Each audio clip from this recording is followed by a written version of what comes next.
Hi everybody and welcome. Today I have the Sony ULT FIELD free speaker and I'm going to tell you how you can easily enable or disable and manage voice prompts and tones. So as you can see, this is the application which is called Sony Sound Connect and you can download it from the App Store and Play Store.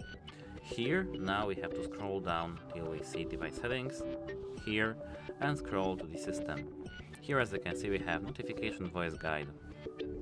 Let's click on that, and here we have the notification voice guide. We can disable and enable that, and here we have the body level notification.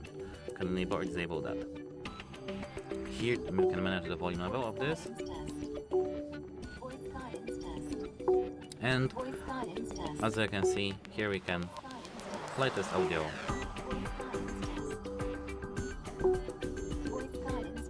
That's it, hope it helps you and goodbye!